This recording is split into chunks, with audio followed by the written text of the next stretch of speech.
کوئی اختیار ملے، سیاستدان کوئی اچھے فیصلے کر سکیں، جب تک وہ خوشامد کرتے رہیں گے، جب تک وہ چاپلوسی کرتے رہیں گے، جب تک وہ منمانی کو تسلیم کرتے رہیں گے، وہ اقتدار میں رہیں گے، ورنہ ان کو ٹھڈے مار کر نکال دیا جائے، کون چلے گا ساتھ؟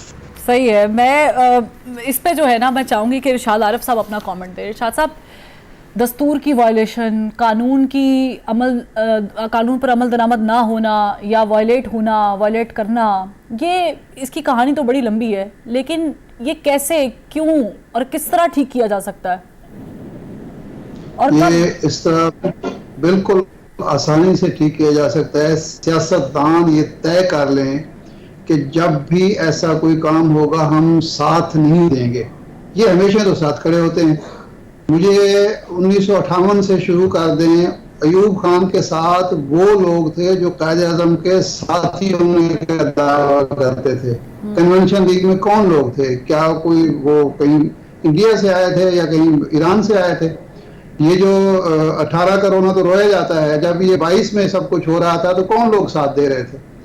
پرابلم یہ ہے کہ ہمارا سیاستدان خواہ ادھر کا ہو یا ادھر کا ہو، تجربہ کار ہو یا نہ تجربہ کار ہو، جب بھی اس کو اقتدار کی جھلک دکھائی جاتی ہے وہ اپنے سارے اصول بھول جاتا ہے، وہ آئین کو بھول جاتا ہے، وہ اخلاقیات کو بھول جاتا ہے، وہ جمہوریت کو بھول جاتا ہے.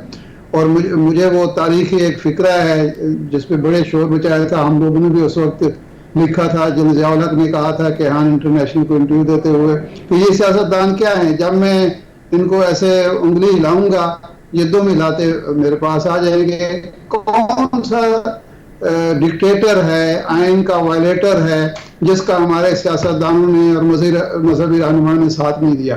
تو آج یہ سیاستدان فیصلہ کر لیں کہ کل کو ہم کسی آئین کو سیبوٹاج کرنے والے، آئین کی خلاف ورزی کرنے والے، آئین کو ایبروگیٹ کرنے والے، اس کا ہم ساتھ نہیں دیں گے تو یہ راستہ بند ہو جائے گا، یہ سلسلہ ختم ہو جائے گا. لیکن میرا خیال ہے ایسا ہوگا نہیں. لیکن اچھا ارشاد صاحب، میں تھوڑی سی چیز اس میں ایڈ کرنا چاہتا ہوں. جی عطا صاحب، جی دیکھیے، ہم نے اور پیپلز پارٹی نے مار بھی کھائی، بدترین ڈکٹیٹرشپس کا سامنا بھی کیا، مگر نتیجہ کیا اخذ کیا؟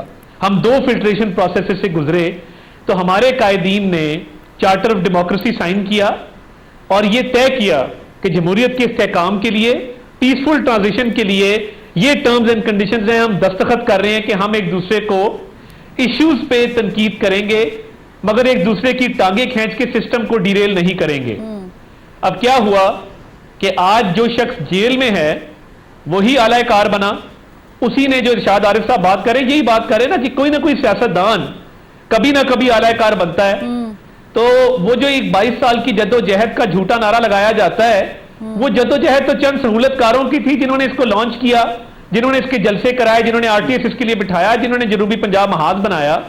تو بات تو صرف اتنی ہے کہ جس دن آپ چارٹر آف ڈیموکریسی جیسے ڈاکیومنٹ پہ عمل درآمد کر لیں گے، کسی چیز کی ضرورت ہی نہیں پڑے گی. سیاستدان ہی آپس میں لڑتے ہیں، سیاستدان ہی ایک دوسرے کو گندا کرتے ہیں، سیاستدان ہی یہ گنجائش پیدا کرتے ہیں کہ کوئی اور آئے اور وہ مداخلت کرے.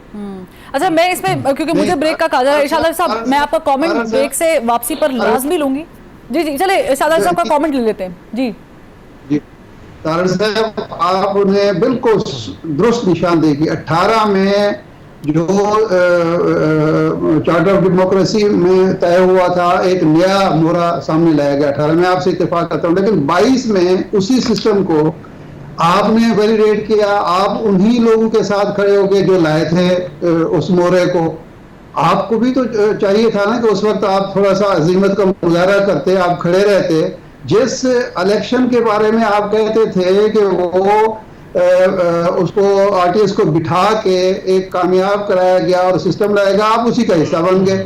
اور یہ جو قوم اس وقت دیکھ رہی ہے، جو عذاب جھیل رہی ہے، وہ آج آپ کی اسی تعاون کا اور اسی ساتھ دینے کا تو نتیجہ ہے. آپ بھی تو انہی کے ساتھی تھے نا. چلے دیکھ رہے ہیں کہ بجلی مہنگی ہونے کا معاملہ ہے، ذرا کہ اب نگران سیٹ اپ لگا ہوا ہے اور وہ اتنے با اختیار تو نہیں ہیں جس طرح پراپر الیکشن کے بعد کسی کو گورنمنٹ ملتی ہے اور پھر پرائم منسٹر آتے ہیں اور پھر پوری کیبنٹ تشکیل دی جاتی ہے. ذرا گورنمنٹ میں اور اس میں فرق تو بہت زیادہ ہوتا ہے، لیکن کتنا مشکل ہے یہ نگران حکومت کے لیے بھی اس کو ٹیک اپ کرنا، اس کو سالو کرنا، اور یہ کیسے